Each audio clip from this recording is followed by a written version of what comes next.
Good morning everyone.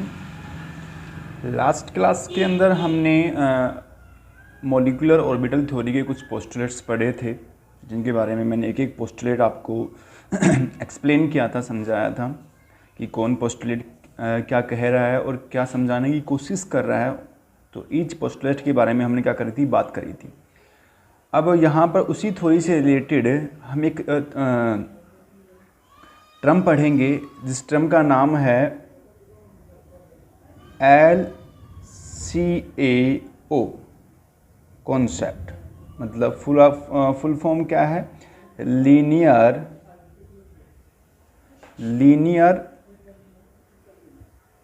Combination of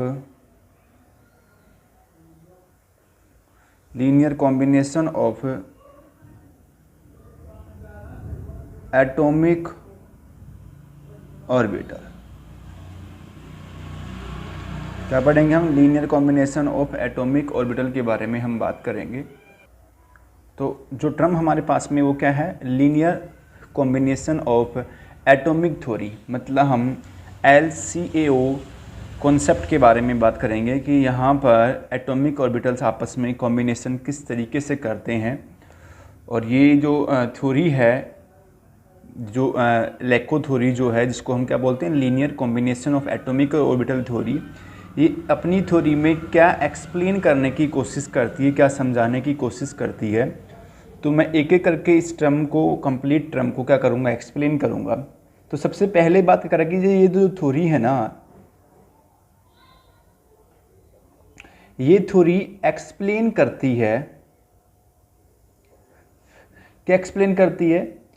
explain करती है कि भाई जब व्हेन टू एटॉमिक ऑर्बिटल्स, क्या कह रही है कि व्हेन टू एटॉमिक ऑर्बिटल्स जब आपस में ओवरलैप करते हैं,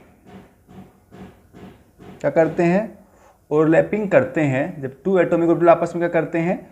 ओवरलैपिंग करते हैं। तो ये कहती है कि यहाँ पर टू न्यू मोलिकुलर ऑर्बिटल क्या होते हैं? ऑर्बिटल्स क्या होते हैं? फॉर्म होते हैं। क्या होते हैं? टू न्यू मोलिकुलर ऑर्बिटल क्या होते हैं? फॉर्म होते हैं। मतलब इस थ्योरी में ये कहा गया, क्या एक्सप्लेन किया गया कि जब कभी भी, जब कोई दो एटॉमिक ऑर्बिटल जब आपस में ओवरलैप करेंगे, तो उनकी ओवरलैपिंग के थ्रू क्या बनेंगे? दो सेम नंबर के अंदर क्या बनेंगे? न्यू मोलिकुलर ऑर्बिटल्स क्या होंगे? फॉर्म होंगे। जिसमें एक जो ऑर्बिटल होगा हमारे पास में बनने वाले, जो दो नए मोलिकुलर ऑर्बिटल बनेंगे, उसमें एक जो ऑर्बिटल होगा उसको बोलेंगे हम यहाँ पर बॉन्डिंग मोलिकुलर ऑर्बिटल, मतलब BMO। और दूसरे को बोलेंगे यहाँ पर हम एंटी बॉन्डिंग मोलिकुलर ऑर्बिटल, मतलब ABMO। ठीक है। मतलब सिंपल सा टर्म क्या था? सिंपल सा टर्म ये कहने की कोशिश कर रहा है कि जब कोई भी दो एटॉमिक ऑर्बिटल आपस में क्या करेंगे? ओवरलैप करेंगे ना, तो वहाँ पर सेम नंबर के अंदर दो नए, टू न्यू मोलिकुलर ऑर्बिटल्स क्या होंगे? फॉर्म होंगे। जिसमें एक जो ऑर्बिटल होगा वो बॉन्डिंग वाला होगा, जिसको हमने क्या कहा है? बॉन्डिंग मोलिकुलर ऑर्बिटल कहा है। दूसरा जो होगा वो क्या होगा? एंटी बॉन्डिंग मोलिकुलर ऑर्बिटल जो होगा, जिसको हमने ABMO कहा है। फिर क्या कहता है कि सर ये जो थ्योरी है ना, क्या एक्सप्लेन करने की कोशिश करती है? बोलिए, ये थ्योरी एक्सप्लेन करने की कोशिश करती है। इस थ्योरी के थ्रू हम क्या एक्सप्लेन करेंगे? इस थ्योरी के थ्रू हम एक्सप्लेन करेंगे कि भाई यहां पर how to form new molecular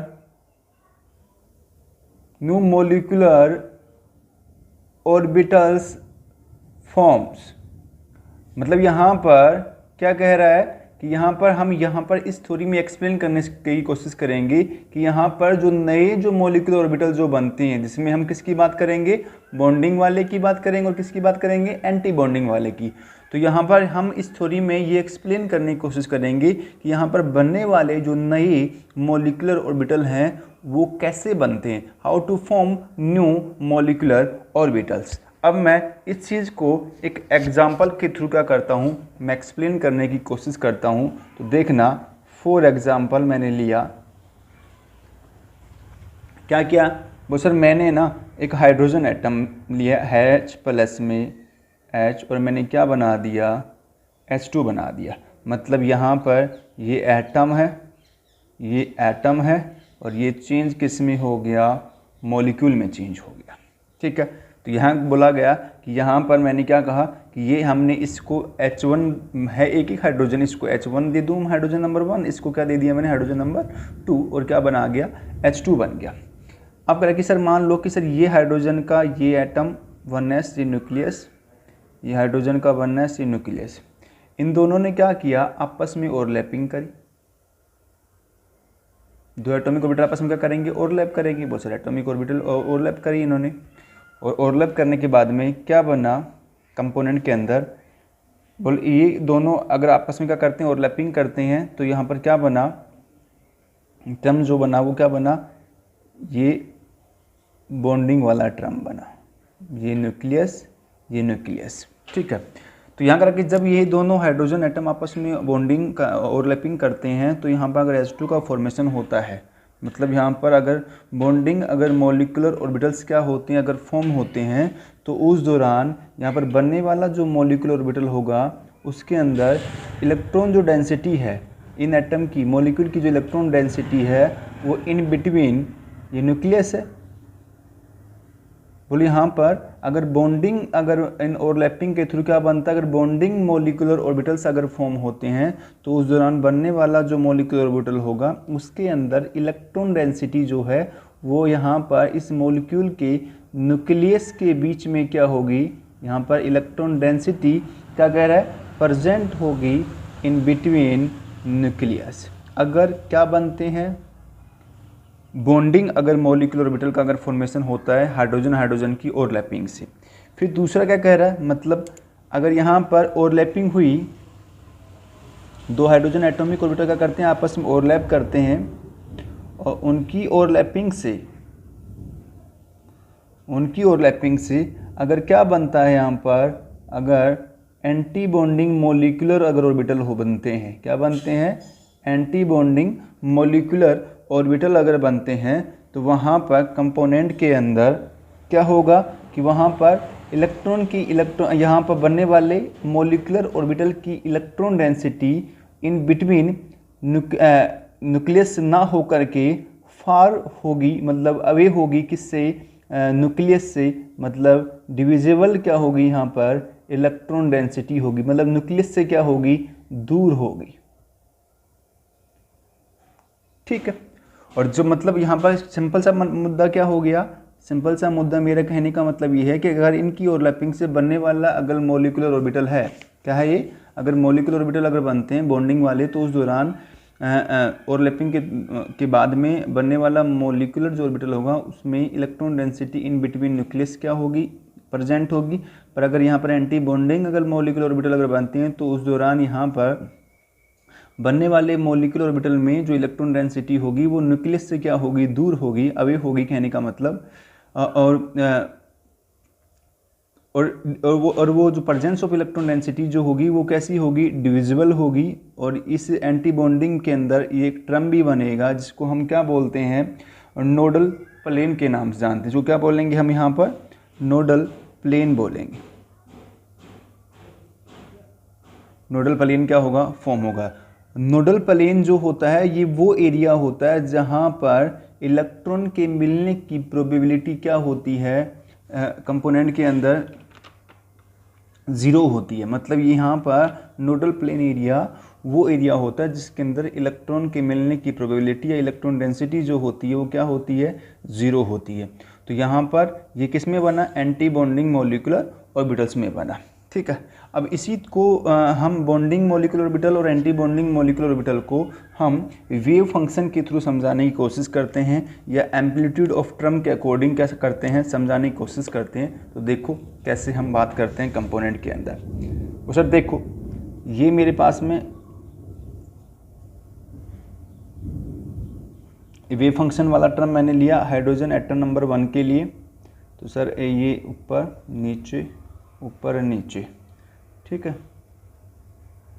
और ये तो इसके अंदर अपर वाला पार्ट जो है वो पॉजिटिव एम्पलीट्यूड, नीचे negative positive negative, above the plane positive amplitude और नीचे वाला नेगेटिव एम्पलीट्यूड। ऐसे ही दूसरा हाइड्रोजन एटम हो लिया मैंने, क्योंकि उनका आपस में क्या करवाना है, ओवरलैपिंग करवाना है। तो उसमें क्या किया, ये ऊपर नीचे ऊपर और ये नीचे। इसमें ये H2 हाइड्रोजन एटम के लिए, इसमें भी ये क्या है पॉजिटिव एम्पलीट्यूड, ये नेगेटिव, ये पॉजिटिव और ये नेगेटिव एम्पलीट्यूड है। अब क्या कह रहे हैं यहाँ पर, अगर यहाँ पर इन दोनों एम्पलीट्यूड का, या एम्पलीट्यूड को हम वेव फंक्शन भी बोल सकते हैं, अगर इन दोनों एम्पलीट्यूड का मतलब ये अपवर्ड क्या है एम्पलीट्यूड है, अपवर्ड क्या है ये एम्पलीट्यूड और ये डाउनवर्ड एम्पलीट्यूड है। तो यहाँ पर अगर इन दोनों एम्पलीट्यूड का, दोनों एटम के लिए अगर एम्पलीट्यूड का क्या करवा दूँ, अगर मैं ओवरलैप करवा दूँ, अगर एडिशन करवा दूँ, तो यहाँ पर अगर इनका एम्पलीट्यूड को हम क्या बोल सकते हैं, वेव फंक्शन। तो अगर हम वेव फंक्शन का क्या करवा दें, अगर एडिशन करवा दें किसके अंदर, सेम फेज के अंदर। सेम फेज मतलब पॉजिटिव वाला पॉजिटिव से, नेगेटिव वाला नेगेटिव से अगर आपस में क्या कर ले, ओवरलैप करे, तो उस दौरान बनने वाले बॉन्डिंग ऑर्बिटल के अंदर जो एम्पलीट्यूड होगा वो सिंगल वाले एम्पलीट्यूड से क्या हो जाएगा, डबल हो जाएगा। मतलब ये ऊपर और ये नीचे। तो ये देखो यहाँ पर साइज ऑफ एम्पलीट्यूड क्या हो गया, इंक्रीज हो गया ना, मतलब लगभग डबल हो गया इस एम्पलीट्यूड से, ठीक है। मतलब अगर ये यहाँ पर A है तो ये 2A हो गया पॉजिटिव वाला, और ये अभी अगर यहाँ पर A है तो ये भी क्या हो गया 2A हो गया, किसका, नेगेटिव वाला एम्पलीट्यूड। और ये किसका बनाया हमने, ये एम्पलीट्यूड क्या हो गया यहाँ पर,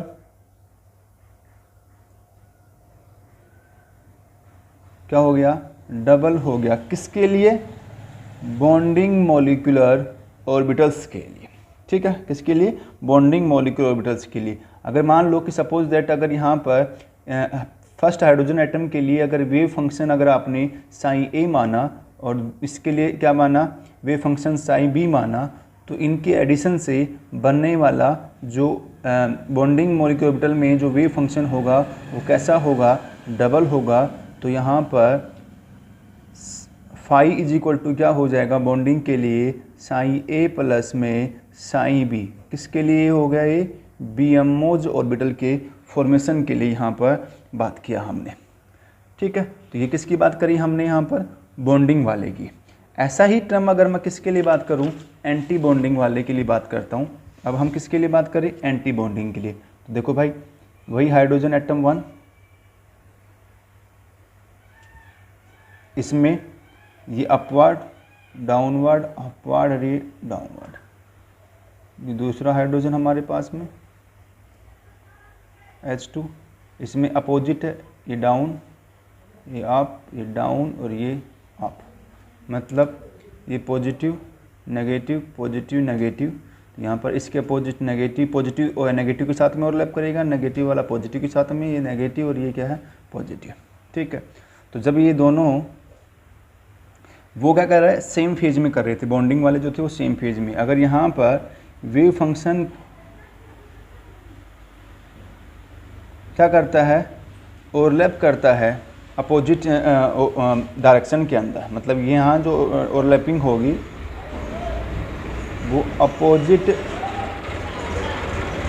डायरेक्शन के अंदर जब ओवरलैपिंग करेंगे एटॉमिक ऑर्बिटल, तो वहाँ पर वेव फंक्शन जो है वो क्या होगा, सब्सट्रैक्ट हो जाएगा, सब्सट्रैक्शन शो करेगा। मतलब ये जो टर्म ओवरलैपिंग होगी ये आउट ऑफ फेज वेरी करेगी। कैसे क्या वेरी करेगी, आउट ऑफ फेज वेरी करेगी, ठीक है।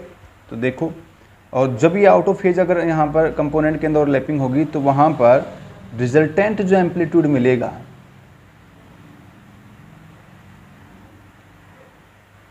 एम्पलीट्यूड जो मिलेगा वो एंटी बॉन्डिंग के लिए, किसके लिए बात कर रहे हैं, एंटी बॉन्डिंग के लिए, एंटी बॉन्डिंग मॉलिक्यूलर ऑर्बिटल के लिए वो क्या होगा, ज़ीरो होगा, ठीक है, मतलब यहाँ सिंपल से क्या है कि अगर हाइड्रोजन फर्स्ट के लिए एम्पलीट्यूड अगर साई ए, इसके लिए साई बी, और यहाँ पर अगर अपोजिट डायरेक्शन के अंदर अगर ओवरलैपिंग हो रही है तो यहाँ पर बनने वाले जो मॉलिक्यूलर ऑर्बिटल होंगे, एंटी बॉन्डिंग मॉलिक्यूलर ऑर्बिटल, वहाँ पर दोनों के वे फंक्शन एक दूसरे का करेंगे, सब्सट्रैक्ट करेंगे, मतलब साई ए माइनस क्या होगा, साई बी होगा, और ये किसके लिए होगा, एंटी बॉन्डिंग मॉलिक्यूलर ऑर्बिटल्स के लिए।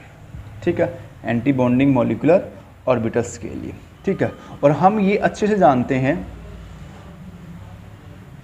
क्या जानते हैं कि बॉन्डिंग मॉलिक्यूलर जो ऑर्बिटल्स होते हैं, ठीक है, उनके अंदर इलेक्ट्रॉन डेंसिटी जो होती है वो इन बिटवीन न्यूक्लियस होती है। जानते नहीं जानते, मतलब आप ऐसे जो अपनी जो टर्म पढ़ाते हैं आप, न्यूक्लियस, न्यूक्लियस यहाँ एंड इलेक्ट्रॉन डेंसिटी क्या होती है, बॉन्डिंग के अंदर ज़्यादा होती है, और एंटी बॉन्डिंग के अंदर जो होता है वो क्या होती है, वो डिविजिबल होती है, मतलब फार होती है फ्रॉम न्यूक्लियस। न्यूक्लियस से क्या होती है, दूर होती है, न्यूक्लियस से क्या होती है, दूर होती है। और वहाँ पर एंटी बॉन्डिंग में आपको पता है वहाँ पर नोडल प्लेन भी क्या होते हैं, फॉर्म होते हैं। तो यहाँ पर इलेक्ट्रॉन डेंसिटी यहाँ होती है न्यूक्लियस से दूर। ठीक है, और क्या बनाते हैं ये, नोडल प्लेन भी बनाते हैं। क्या बनाते हैं, नोडल प्लेन में क्या करते हैं, फॉर्मेशन करते हैं। तो मतलब सिंपल सा टर्म यहाँ समझ में आया कि यहाँ पर बॉन्डिंग मॉलिक्यूलर ऑर्बिटल बनेंगे तब इलेक्ट्रॉन डेंसिटी क्या होगी, और एंटी बॉन्डिंग बनेंगे तब क्या होगी। तो ये चीज़ आपको समझ में आई होगी यहाँ पर इस LCAO थ्योरी के अंदर। फिर क्या कहता है यहाँ पर कहा गया कि जब बॉन्डिंग मॉलिक्यूलर ऑर्बिटल्स जब फॉर्म होते हैं तो उस दौरान इलेक्ट्रॉन डेंसिटी इन न्यूक्लियस क्या होती है, बढ़ जाती है। ठीक है, तो यहाँ पर कंपोनेंट के अंदर दोनों न्यूक्लियस के अगर यहाँ पर अगर इलेक्ट्रॉन डेंसिटी बढ़ेगी तो वहाँ पर उसके साइन ऑफ टर्म, क्योंकि दो एटम अगर मिलते हैं तो वहाँ पर इलेक्ट्रॉन डेंसिटी वाला टर्म भी साई ए प्लस में साई बी जो बॉन्डिंग के लिए है वो भी क्या हो जाएगा, डबल हो जाएगा। तो फॉर्मूला मैंने अप्लाई किया, phi is equal to psi A square plus में साई बी स्क्वायर प्लस में 2 साई ए प्लस में इंटू में साई बी, सॉरी। ठीक है, तो यहाँ पर अगर बॉन्डिंग मॉलिक्यूलर ऑर्बिटल तो उस दौरान साई जो स्क्वायर है वो ग्रेटर देन होगा साई ए स्क्वायर प्लस में साई बी स्क्वायर। मतलब यहाँ पर ये जो साई है वो किसको इंडिकेट कर रहा है, ये इंडिकेट कर रहा है probability of electron density in between nucleus. तो यहाँ पर हमने यहाँ पर जो इलेक्ट्रॉन प्रोबेबिलिटी बॉन्डिंग के लिए निकाली थी उसके अंदर इंक्रीज हो रही थी, तो वहाँ पर वेव फंक्शन क्या हो रही थी, ऐड। और यहाँ पर एंटी बॉन्डिंग के अंदर क्या हो रही है, electron density in between nucleus decrease हो रही है, तो यहाँ पर क्या हो रहा है, सब्सट्रैक्शन हो रहा है। तो यहाँ पर ये जो साइन स्क्वायर है इससे क्या इंडिकेट कर रहा है कि यहाँ पर electron density in nucleus in between nucleus, दोनों न्यूक्लियस के बीच क्या हो रही है, ग्रेटर देन हो रही है, किसके अंदर, बॉन्डिंग के अंदर। और एंटी बॉन्डिंग मॉलिक्यूलर ऑर्बिटल्स के लिए वहाँ पर प्रोबेबिलिटी ऑफ इलेक्ट्रॉन या इलेक्ट्रॉन डेंसिटी है वो क्या हो रही है, वो डिक्रीज हो रही है। मतलब ये वाला टर्म वेरी करेगा, sine square is equal to क्या होगा, साइन ए स्क्वायर प्लस में साइन बी स्क्वायर माइनस में 2 साइन ए साइन बी। और वहाँ पर क्या होगा, वहाँ फाई लेस देन होगा साइन ए स्क्वायर प्लस में साइन बी। मतलब यहाँ पर इलेक्ट्रॉन जो डेंसिटी की जो प्रोबेबिलिटी है, किसकी, प्रोबेबिलिटी ऑफ इलेक्ट्रॉन डेंसिटी वो एंटी बॉन्डिंग में क्या होती है, डिक्रीज, या क्या होती है, इन बिटवीन न्यूक्लियस या इन बिटवीन न्यूक्लियस क्या होती है, मिनिमम होती है या एब्सेंट होती है। ठीक है, तो यहाँ पर इस पूरी थ्योरी के अंदर यहाँ पर यही समझाने की कोशिश की गई है कि यहाँ पर during the bonding molecular orbital और एंटी बॉन्डिंग मॉलिक्यूलर ऑर्बिटल के दौरान, तो पहले तो समझाएगा कि बॉन्डिंग मॉलिक्यूलर ऑर्बिटल बनते कैसे हैं, एंटी बॉन्डिंग कैसे बनते हैं, फिर बॉन्डिंग को बॉन्डिंग का टर्म क्यों कहा गया, एंटी बॉन्डिंग को एंटी बॉन्डिंग का टर्म क्यों कहा गया, क्योंकि बॉन्डिंग में electron density in between nucleus increase होता है, प्रेजेंट होता है, और एंटी बॉन्डिंग में ऐसा नहीं होता है, न्यूक्लियस से दूर होता है। फिर उसी बॉन्डिंग और एंटी बॉन्डिंग को वेव फंक्शन के थ्रू समझाने की कोशिश करी, और उस वेव फंक्शन के एडिशन से हमने इलेक्ट्रॉन के प्रोबेबिलिटी टर्म को भी क्या किया, एक्सप्लेन किया इस फाई टर्म के थ्रू। जो यहाँ पर बॉन्डिंग के अंदर फाई जो वैल्यू है वो ग्रेटर देन होगी इन दोनों से, और एंटी बॉन्डिंग में क्या होगी, लेस देन होगी इन दोनों से। तो यहाँ पर ये दोनों टर्म को क्या किया गया है, समझाया गया है इसके अंदर LCA थ्योरी में। और बॉन्डिंग और एंटी बॉन्डिंग मॉलिक्यूलर ऑर्बिटल क्या होते हैं उसको एक्सप्लेन किया, और कैसे फॉर्म होते हैं उसको भी एक्सप्लेन किया गया है। तो नेक्स्ट वाली क्लास के अंदर, नेक्स्ट वीडियो के अंदर हम पढ़ेंगे सेकंड पार्ट में, LCO के सेकंड पार्ट में, MOT के सेकंड पार्ट में, ये MOT का ही पार्ट है, पढ़ेंगे बॉन्डिंग और एंटी बॉन्डिंग के बीच का डिफरेंस, बॉन्डिंग ऑर्बिटल की स्ट्रक्चर उनका एक्सप्लेन करेंगे, और फिर हम यहाँ पर MOT के यूज़ से बॉन्ड ऑर्डर, मैग्नेटिक प्रॉपर्टियाँ और MOT का जो डायग्राम बनेगा वो कैसे बनेगा उसको एक्सप्लेन करेंगे आने वाली नेक्स्ट वीडियो में। तो प्लीज़ चैनल को सब्सक्राइब करें, लाइक करें, शेयर करें। तो थैंक यू, और कोई भी अगर डाउट है तो कमेंट बॉक्स में आप डालें, ठीक है। थैंक यू, मिलते हैं नेक्स्ट क्लास में।